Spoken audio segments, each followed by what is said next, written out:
Hey everyone, welcome back to my channel. আমি 3 রকম stock কিনেছি। এই স্টকগুলি কি লজিকে কিনেছি এবং এর টার্গেট আমি মোটামুটি কোথায় রাখতে চলেছি, এই সব বিষয় নিয়ে আজকের এই ভিডিওতে আলোচনা করব।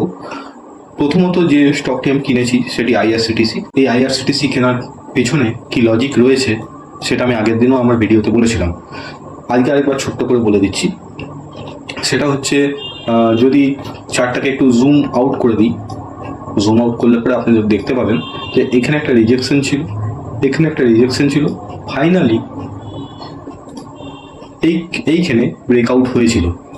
এবার ব্রেকআউট হওয়ার পর এই ক্যান্ডেলে কিন্তু ব্রেকআউট হয়েছিল, এই ক্যান্ডেলটাতে ব্রেকআউট হয়েছিল। এই ক্যান্ডেলটাতে ব্রেকআউট হওয়ার পর তারপর কি করেছে, নিচে এসছে। কেন নিচে এসছে? যারা এখানে দুর্বল বায়ার্স রয়েছে তাদেরকে কি করবে, এ বের করে দেবে। বের করে দিয়ে এখানেই একটা ডোজি টাইপ ক্যান্ডেল বানিয়ে দেখুন আপসাইড, এবং এই ট্রেন্ড লাইনের উপর থেকে কিন্তু লাস্ট ট্রেডিং ডেতে সাপোর্ট নিয়েছে। সাপোর্ট নিয়ে এই মাঝখানে কোথাও ক্লোজ হয়েছে। এখন এর যে আমি যে টার্গেটটা মোটামুটি নিয়ে চলছি, সে টার্গেটটা হচ্ছে যদি এই যে সুইংটা যেটা রয়েছে, এই সুইংটা যদি যখনই ব্রেক করে দেবে ভলিউমের সাথে, তখন কিন্তু আর কোনো এর মধ্যে হার্ডল কিন্তু নেই। তখন কিন্তু এই টপটায় কিন্তু এ ব্রিচ করবে, যেটা হচ্ছে আমাদের 1276, মোটামুটি 1276 লেভেল অবধি কিন্তু এই পৌঁছানোর তখন ক্ষমতা রাখবে। তো দেখা যাক কতদিনে আসে সেটা আলাদা কথা, কিন্তু যদি এই লেভেলটাকে ব্রেকআউট করে দেয় তাহলে কিন্তু খুব কুইক মোমেন্টাম হবে, এবং কুইক মোমেন্টামের সাথে কিন্তু এই জায়গাটা কিন্তু ব্রিচ করবে। ঠিক আছে, কারণ আপনারা একটু যদি ভালো করে খেয়াল করেন, দেখুন এইখান থেকে ড্রাস্টিক্যালি পড়েছে।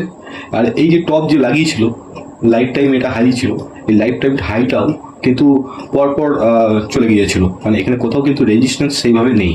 তো রেজিস্ট্যান্স না থাকার জন্য এইখান থেকে যখন ব্রেকআউট করবে তখন কিন্তু এই 1044-এর যে লেভেলটা, এই লেভেল থেকে যখন ব্রেকআউট করে উপরের দিকে চলে যাবে তখন কিন্তু এই জায়গাটা কিন্তু খুব তাড়াতাড়ি পৌঁছাবে, এটা আমার মনে হয়। এবার দেখা যাক কতদিনে পৌঁছায়। এবং নেক্সট স্টক যেটা আমার বাই করা আছে সেটা হচ্ছে বালকৃষ্ণ ইন্ডাস্ট্রিজ। আপনারা হয়তো জানেন নামটা। বালকৃষ্ণ ইন্ডাস্ট্রিজ আমি কেন বাই করেছিলাম, আমি লাস্ট ট্রেডিং সেশনেই বাই করেছি। কেন বাই করেছি সেটার পিছনে লজিকটা একটুখানি বলে দিচ্ছি। সেটা হচ্ছে বালকৃষ্ণ ইন্ডাস্ট্রিজ কন্টিনিউ একটা ফল, এই ফল বানিয়ে এইখানেই কোথাও বেস বানিয়েছে। বেস বানিয়ে এখন একটু আপসাইডে যাওয়ার চেষ্টা করছে, এবং এই আপসাইডে যাওয়ার পর আবার দেখুন আবার একটা রিট্রেসমেন্টের পর আবার কিন্তু আপসাইডে মুভের জন্য রেডি হচ্ছে। যদিও এটা এখনো কিন্তু ডাব্লু প্যাটার্ন কিন্তু বানায়নি, মানে এর উপরে কিন্তু ব্রেকআউট দেয়নি, তাও কিন্তু আমি নিয়েছি। কেন নিয়েছি দেখুন, আর একটু ভালো করে জুম ইন করছি আমি। এইখানে একটা কিন্তু ছোট্ট ডাব্লু বানিয়েছে, দেখুন এখানে একটা ছোট্ট একটা ডাব্লু বানিয়েছে। এই যে দেখুন, এটা কিন্তু ব্রেকআউটও দিয়েছে। দেখুন এটা কিন্তু ব্রেকআউট কিন্তু হয়ে গিয়েছিল। ব্রেকআউটের পরে কিন্তু আবার এখানে একটা ইনসাইড ক্যান্ডেল এটা একটা বানিয়েছে। ইনসাইড ক্যান্ডেল বানানোর পরে নেক্সট ট্রেডিং সেশনে দেখা যাক এর উপরে যায় কিনা। আমার মোটামুটি এইখানে অব্দি আমি টার্গেট, একটা ছোট্ট টার্গেট প্ল্যান করে রেখেছি। যদি এইটাকেও ব্রেকআউট করে তাহলে কিন্তু আরো উপরের দিকে যেতে পারে। তখন কত দূর যেতে পারে, তখন কিন্তু এই যে রেজিস্ট্যান্স এরিয়া, মানে আগে যেটা সাপোর্ট ছিল, এই যে এইটা ছিল আগে, সরি এটা, আচ্ছা এই জায়গাটা আগে ছিল সাপোর্ট। বারবার এখানে স্টক বারবার এসছে, বারবার বাউন্স করেছে। তো এইটা আগে ছিল সাপোর্ট এরিয়া, এখন এটা রেজিস্ট্যান্সের মতন অ্যাক্ট করতে পারে। তো তখন কিন্তু এইখানে অবধি টার্গেট, যদি এই জায়গাটাকে ব্রেকআউট করতে পারে তখন কিন্তু এই জায়গা অবধি আসবে। তখন সেটা সিচুয়েশন অনুযায়ী আমি আমার স্টপ লসকে ট্রেল করে করে যতটা প্রফিট গ্র্যাব করা যায় ততটা প্রফিট গ্র্যাব করার চেষ্টা করব। এটা হচ্ছে বালকৃষ্ণ ইন্ডাস্ট্রিজ স্টক, আর এটার বাইং এর লজিক, আমি কি লজিকে বাই করেছি। এবং নেক্সট যেটা রয়েছে সেটা হচ্ছে ভারত ফোর্জ। সে ভারত ফোর্জও আমার কাছে রয়েছে, যদিও ভারত ফোর্জের ক্ষেত্রে একটু সমস্যা হয়ে গিয়েছে। যেটা হচ্ছে এই যে ডাব্লু প্যাটার্নটা, এই ডাব্লু প্যাটার্ন দেখেই কিন্তু আমি ট্রেডটা নিয়েছি। এইখানেও কিন্তু আমি ট্রেডটা নিইনি, আমি ট্রেডটা নেওয়ার ইচ্ছা ছিল এর উপরে ভেবেছিলাম ভালো একটা ভলিউম দিয়ে একটা ক্যান্ডেল হবে, কিন্তু এরকম ক্যান্ডেল কিন্তু বানায়নি।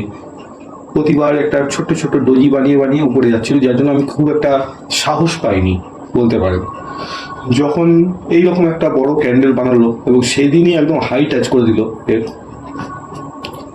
সেদিন আমার বাইংটা হয়। এবং এখন মনে হচ্ছে এটা একটু রিট্রেস করতে পারে, যেহেতু এইখানে একটা রেজিস্ট্যান্স রয়েছে। এখন এই রেজিস্ট্যান্সের কাছে এসেই দেখুন লাস্ট ট্রেডিং ডেতে ক্লোজ করেছে একদম একটা ডোজি টাইপ, ডোজি ঠিক নয়, এটা একটা পিয়ার্সিং ক্যান্ডেলই বলতে পারেন, পিয়ার্সিং ক্যান্ডেল হিসাবে কিন্তু ক্লোজটা করেছে, পিয়ার্সিং ক্যান্ডেল হিসাবে। তো এখন দেখা যাক পিয়ার্সিং ক্যান্ডেল হিসাবে বানিয়েছে এবং এরপরে কি করতে পারে দেখা যাক। রিট্রেস করে নিচের দিকে যদি আসে তাহলে আমার মোটামুটি আমি স্টপ লস মোটামুটি রাখবো এটার ক্ষেত্রে। এইখান থেকে যদি আমি ফিবোনাচি কানেক্ট করি, আমি ম্যাক্সিমাম স্টপ লস এটা এই লেভেল অবধিই রাখবো, মানে 1181, এই 1181 লেভেল অবধিই রাখবো, বা 1170 ঠিক হবে, 1170 লেভেল অবধি আমি রাখবো। 1170 নিচে যদি চলে যায় তাহলে কিন্তু আমি এটাকে লস বুক করে দেবো, লস বুক করে আমি কিন্তু বেরিয়ে যাবো। আর তা না হলে এটা এরকম রিট্রেস করে কিন্তু আবার আপসাইড যেতে পারে, বা এটাকে একটা কাপ তৈরি করে তারপরে আবার এরকম একটা হ্যান্ডেল তৈরি করে কিন্তু আবার উপরের দিকে যাওয়ার সম্ভাবনা থাকতে পারে। তো সেই জন্য আপাতত আমি এটাকে ধরে মানে রাখলাম আমার পোর্টফোলিওতে। দেখা যাক এ কতটা রিট্রেস করে বা এখান থেকে আবার আপসাইডে চলে যায় কিনা, তাহলে একটা মোটামুটি রাউন্ডিং বটম এবং তার নেকলাইন ব্রেক করলে তাহলে অনেক দূর কিন্তু এর যাত্রা হতে পারে। তো সেই হিসাবেই ভারত ফোর্সকে বাই করা, দেখা যাক কীরকম কী কাজবাজ হয়। তো এই ছিল মোটামুটি আমার বাইংয়ের কারণ এই 3টি স্টকে, এবং আরও স্টক কিছু বাই করার আছে, দেখা যাক সেগুলো ব্রেকআউট যদি আসে নিশ্চয়ই আপনাদের সঙ্গে শেয়ার করবো। তো যদি ভিডিওর ইনফরমেশন ভালো লেগে থাকে তাহলে অবশ্যই একটা লাইক করবেন এবং চ্যানেলটিকে সাবস্ক্রাইব করবেন এরকম নিত্য নতুন ভিডিওর জন্য। আজকে এখানে শেষ করছি, দেখা হবে পরবর্তী ভিডিওতে, সবাই ভালো থাকবেন।